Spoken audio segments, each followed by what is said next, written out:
Hello friends, welcome to SSC coaching centre. दोस्तों, आज के वीडियो में देखेंगे रीजनिंग के इंपॉर्टेंट प्रश्न। सभी प्रश्न महत्वपूर्ण है दोस्तों, और रीजनिंग ग्रुप डी के लिए कितना इंपॉर्टेंस रखता है ये बात आप खुद जानते हैं, तो पूरा वीडियो देखिएगा। चलिए स्टार्ट करते हैं। पहला प्रश्न है, दी गई श्रृंखला में अगली संख्या क्या होगी। एक श्रृंखला, एक सीरीज दी गई है, यहाँ पर क्वेश्चन मार्क है, यहाँ पर कौन सी संख्या आएगी ये आपको बताना है। ठीक है, अब संख्या कैसी है, 1, 5, 14, 30, 55, 91 क्वेश्चन मार्क। संख्या बढ़ते हुए क्रम में, जब बढ़ते हुए क्रम में तो सीधा सीधा अंदाज़ा लगाएंगे कि क्या हो रहा है।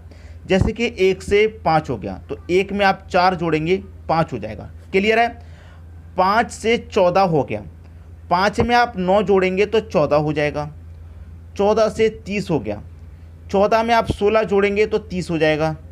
और 30 से 55 हो रहा है, 30 में आप 25 जोड़ेंगे तो 55 हो जाएगा। और यहाँ पर हो रहा है 91, 55 से 91, तो 55 में जब आप 36 जोड़ेंगे तब 91 होगा। तो यहाँ पर मैं 91 में कितना जोड़ूँ कि ये संख्या मुझे मिल जाए। कितना जोड़ूँ, यहाँ 4, 9, 16, 25, 36। अब यहाँ पर मैं कितना जोड़ूँ। अब संख्या को जब ध्यान से देख लिया है तो प्रश्न का आंसर आपको मिल गया। देखिए कैसे, ये जो यहाँ पर 4 ऐड हो रहा है, कितना ऐड हो रहा है यहाँ पर 4, तो 4 का मतलब क्या है भाई, 4 होता है आपका 2 का स्क्वायर, 4 होता है 2 का स्क्वायर, और 9 होता है दोस्तों आपका 3 का स्क्वायर। 9 3 का स्क्वायर होता है, और आपका 16 होता है 4 का स्क्वायर। 16 4 का स्क्वायर होता है, 25 होता है 5 का स्क्वायर, और 36 होता है आपका 6 का स्क्वायर। तो यहाँ पर इसका मतलब 2 का स्क्वायर, 3 का, 4 का, 5 का, 6 का, 6 के बाद 7 का स्क्वायर आएगा भाई। ठीक है, 2 का स्क्वायर, 3 का, 4 का, 5 का, 6 का, 7 का स्क्वायर। तो 7 का स्क्वायर कितना होता है, 49 होता है। तो 91 में आप कितना जोड़ेंगे, 49 जोड़ेंगे।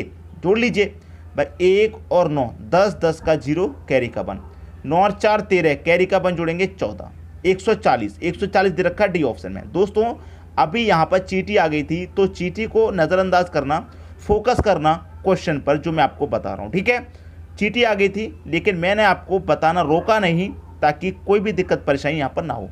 क्लियर हुई बात। वीडियो देखेंगे पूरा, अच्छे से समझेंगे। अब देखते हैं अगला प्रश्न। अगला प्रश्न है, यदि P पति है Q का। बहुत अच्छा प्रश्न है दोस्तों। यदि P जो है वो पति है Q का, Q का पति है P, ये कह रहा है। ठीक है, क्लियर। आगे कह रहा है P पति है Q का और R माता है S की। सुनिए, यदि P पति है Q का और R माता है S और Q की। ये जो R है ये माता है किस किस की, S और Q की। R जो है दोस्तों माता है किस किस की, S की और Q की। तो Q की भी माता है R, और फिर किसकी भी माता है दोस्तों, S की भी माता है। तो S की भी ये माता है, S की भी माता है R। यही तो कह रहा है, Q की माता है R और S की भी माता है। इसकी भी माँ है ये, और इसकी भी माँ है। ठीक है, अब देखिए Q का पति P है, तो इसका मतलब P की पत्नी ये हो जाएगी। ये पत्नी है, फीमेल है तो माइनस से डिनोट, ये पति है मेल है तो प्लस से डिनोट। ठीक है, अब देखिए इसकी माँ ये है, इसकी भी माँ ये है, तो ये दोनों आपस में कौन होंगे भाई, भाई बहन होंगे। क्लियर। लेकिन आगे पूछता क्या कह रहा है, R माता है S और Q की, तो R का P से क्या संबंध है। इस R का इस P से संबंध पूछ रहा है। R का इस P से क्या संबंध है, R का संबंध पूछ रहा है P से। अब देखिए इसकी ये माँ है, ठीक है, इसकी माँ है, और देखिए ये दोनों पति पत्नी है। Q का पति P है और P की पत्नी Q है, और पत्नी की माँ कौन लगेगी भाई, आपसे R और P का रिलेशन ही तो पूछ रहा है। तो पत्नी की माँ कौन लगेगी, जो R है वो P की पत्नी की माँ है, तो पत्नी की माँ कौन लगेगी, आप अच्छे से जानते हैं, सास लगेगी। कौन लगेगी भाई, सास लगेगी। ठीक है, P की कौन लगेगी, R, ये सास लगेगी। तो डी ऑप्शन आपके प्रश्न का बिल्कुल सही आंसर है। क्लियर हुई बात। अब देखेंगे अगला प्रश्न। अगला प्रश्न है, यदि किसी माह की 23वीं तारीख को रविवार है तो 12 सप्ताह और 4 दिन पहले कौन सा दिन था। 12 सप्ताह 4 दिन पहले। देखिए यहाँ पर कह रहा है कोई भी महीने की 23वीं तारीख को। ठीक है, 23वीं तारीख को कौन सा दिन है, रविवार का दिन दे रखा है। 23वीं तारीख को रविवार का दिन दे रखा है। और मैं आपको एक चीज़ बताऊं, क्या देखिए यहाँ पर पूछ रहा है कि 12 सप्ताह 4 दिन पहले, कोई भी दिन हो वो एक सप्ताह के बाद फिर से रिपीट होता है। जैसे कि आपका 23 तारीख को रविवार है, अब एक सप्ताह बाद फिर से रविवार रिपीट होगा। ठीक है, 2 सप्ताह बाद फिर से रविवार रिपीट होगा, 12 सप्ताह की बात किया तो 12 सप्ताह बाद फिर से रविवार रिपीट होगा।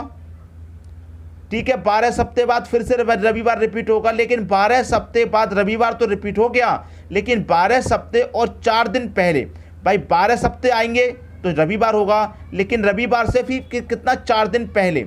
अब इससे कितना 4 दिन पहले आ जाइए, 4 दिन पहले, तो ये मेरा रविवार है। ठीक है, रविवार से कितना पहले आएंगे, 4 दिन पहले आएंगे, तो 1 2 3 4। ठीक है, तो रविवार से 4 दिन पहले आ जाइए आप।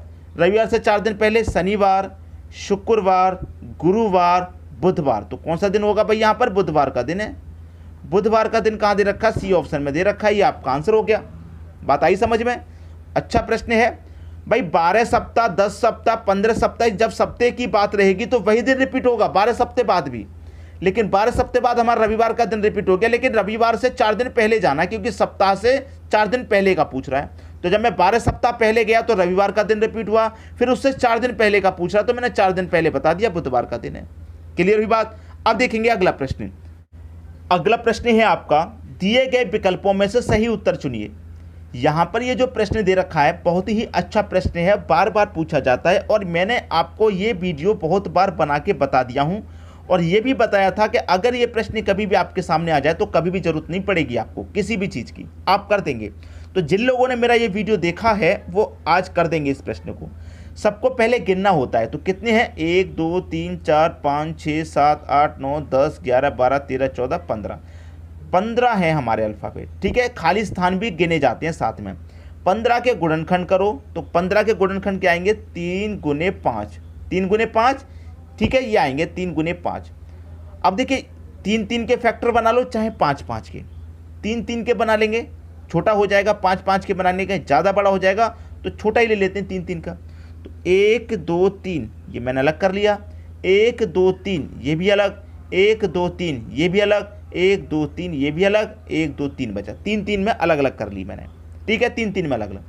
अब ये मेरा खाली स्थान है, खाली स्थान के बाद बी आ रहा है। अब मैं ये देखूंगा बी कहाँ कहाँ पे आ रहा है। बी मेरा यहाँ पर भी आ रहा है, और बी मेरा यहाँ पर भी आ रहा है। तो यहाँ पर जब मेरा बी आ रहा है तो बी से पहले कौन सा अल्फ़ाबेट है, ए, तो मैं यहाँ पर ए कर दूंगा। ठीक है, यहाँ पर मैंने ए कर दिया। अब अच्छे से समझिए, यहाँ पर मेरा क्या है, डबल ए के पहले बी। ठीक है, समझ में आ रही है बात, डबल ए के पहले बी, और यहाँ पर मेरा ये क्या आ रहा है, डबल ए के पहले यहाँ पर सीधा सीधा बी आ जाएगा। समझेंगे बात को तो। ठीक है, अब यहाँ पर क्या है मेरा, भाई यहाँ पर अच्छे से जानते हैं कि बी से पहले क्या आएगा, सी आएगा, डी आएगा, क्या आएगा, भाई मुझे नहीं पता। अब ध्यान से देखेंगे तो आपकी आंखों के सामने प्रश्न है, कैसे, ए बी डबल सी। ठीक है, याद रखना क्या कह रहा हूँ मैं। अब यहाँ पर डबल सी है, तो यहाँ पर एक सी है, तो एक और सी आएगा डबल के लिए, आएगा कि नहीं आएगा। ठीक है, अब समझ लेना। अब तो प्रश्न आपका हो गया, ए हो गया, बी हो गया, यहाँ सी हो गया, यहाँ पर क्या आएगा भाई, यहाँ पर ध्यान लगा लीजिए क्या आएगा, ध्यान तो लग गया, A B C B A B C B A B C आएगा। तो क्या क्या ऐड किया आपने, ए किया, बी किया, सी किया, सी किया, ए बी सी सी दे रखा है डी ऑप्शन में। ये आपके प्रश्न का बिल्कुल सही आंसर हो गया। क्लियर हुई बात, सभी को प्रश्न समझ में आ गया। अब देखेंगे अगला प्रश्न। अगला प्रश्न है 4 into 3 का सिमेट्री है, क्वेश्चन मार्क दे रखा है इस बार ऊपर। यहाँ पर कौन सी संख्या आएगी ये आपको बताना है। ठीक है, ऊपर। अब देखिए यहाँ पर 8 है, अगर मैं 5 और 2 से 8 बनाऊँ, 5 और 4 से 6 बनाऊँ तो क्या बनेगा, कोशिश कर लेते हैं बना करके, क्योंकि ऊपर हमारा क्वेश्चन मार्क है तो मैं ऊपर की तरफ प्रश्न को सॉल्व करके देखूंगा। अगर मैं 5 में से 2 घटा दूँ, मेरे पास ये 5 है, और इस 5 में से मैंने 2 घटा दिया तो कितना बचेगा भाई, 2 घटाने पर 3, और मैंने 3 5 में जोड़ दिया तो 8 होगा। बात आई समझ में। मैंने 5 लिखा, 5 में से मैंने 2 को घटा दिया तो 5 में से 2 घटाएंगे 3 बचेगा, मैंने 3 को भी जोड़ दिया तो 8 मिल गया मुझे ये। अब मैं वही यहाँ पर करूँगा, मेरा 5 है, 5 में से 4 घटा दूंगा, कितना बचेगा 1, तो 5 में 1 जोड़ दूँ तो कितना हो जाएगा, 5 में से 1 जोड़ दूँ तो 6 हो जाएगा, 6 दे रखा है मेरा। ठीक है, अब यहाँ पर मेरे पास 3 है तो मैं क्या करूँ, 3 ले लेता हूँ, 3 में से 2 घटा दूंगा, कितना बचेगा 1, तो 1 जोड़ दूंगा, 3 में 1 जोड़ दूंगा, 4 दे रखा है। अब यहाँ पर वही करूँ, 7 है, प्लस 7 में से क्या करूँगा, 4 घटा दूंगा, 3 बचेगा तो 3 जोड़ दूंगा, 7 में 3 जोड़ दूंगा, 10। भाई सी ऑप्शन बिल्कुल सही हो गया, आंसर आसानी से समझ में आ गया होगा। थोड़ा मुश्किल जरूर था ये प्रश्न, लेकिन लाजवाब प्रश्न है दोस्तों। ऐसे ही प्रश्न परीक्षा में देखने को मिलते हैं जो आसानी से नहीं बनते। मुझे पक्का पता है अगर मैं ये प्रश्न नहीं करा पाता तो 80% बच्चे नहीं कर पाते इस प्रश्न को, अगर मैं ये नहीं कराता आज तो। और किस किस कोई कौन ऐसा था जो कर लेता, किस किस ने पहले कर लिया था, कमेंट बॉक्स में जरूर बता देना। ठीक है दोस्तों, वीडियो देखने के लिए आपका बहुत बहुत धन्यवाद।